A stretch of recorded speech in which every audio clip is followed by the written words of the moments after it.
So my PokeGo++ had failed to track this morning. So my long sleep session is gone. Now this was actually my fault. I had forgot to pair my device for some specific reason, but I always wanted to test this out anyway. So it's not uncommon for somebody to come on my Discord and have a very concerning problem, and it's the fact that either their phone or their PokeGo++ had failed to track overnight. And the failure could be because there was a battery problem, or maybe the app crashed. And it wouldn't be a really big deal if you only had one session for the day before. And that's because you can add manual data. But the problem is, if this is actually your second session that you're tracking for that day, adding manual data doesn't provide any rewards at all. All it does is just record that you have slept. So you can only get rewards for adding manual data if it's your first sleep session. So it's not wise for me to just add manual data to replace the failed tracking session. Now, most people will wake up in the morning of the day,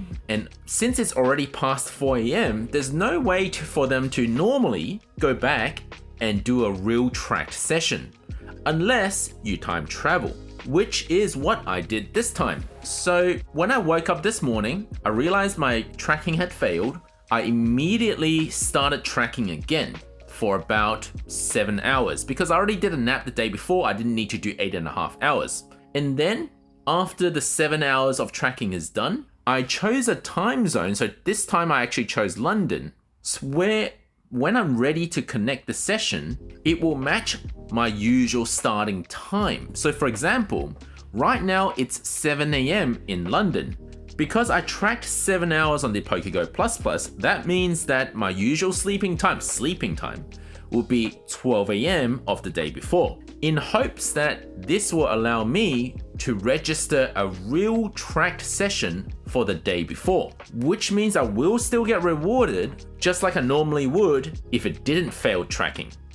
And hopefully with the PokeGo++, it would register that as a session from prior to the 4 AM. Otherwise, I'm gonna have a major problem because I would have tracked a 7-hour session for the new day. And I really don't think that's going to be the case. Otherwise, it wouldn't even make sense because I'm currently at 7 AM in London. 7 hours ago, that was 12 AM, so it shouldn't really work that way. But we're about to find out whether I can actually recover a failed session. So I'm going to end my sleep tracking now. In a moment, when I connect, you will see that there will be an error message saying that I had one session that was too short. That was just me testing. Don't worry about that. That's unrelated. So I'm going to synchronize with my PokeGo++.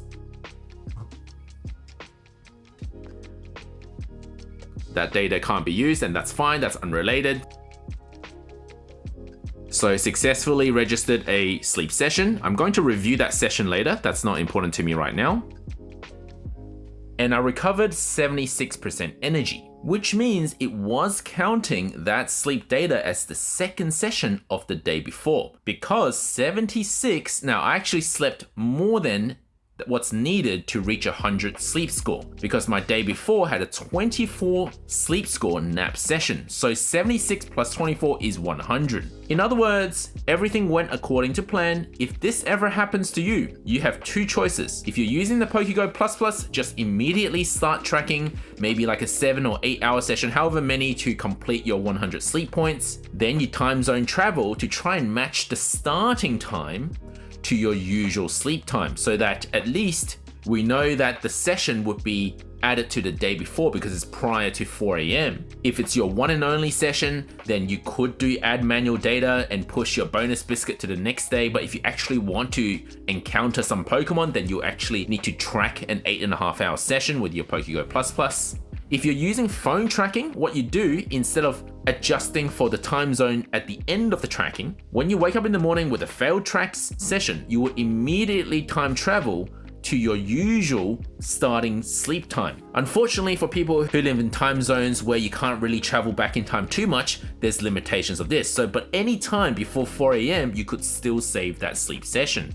And then just track with your phone, put it down, track with your phone for the next 6 to 8 hours, whatever you need. So if you know anyone with a failed track session right now, send this video to them to show them how they can recover a sleep session, even if it's the second sleep of the day. and you might just save their day. How this actually affects your sleep consistency, I'm not 100% sure yet. We'll look at it at the end of the week. Hopefully it will still register as a consistent sleep because technically I still slept at the same time. Thank you for watching, guys. Don't forget to like and subscribe.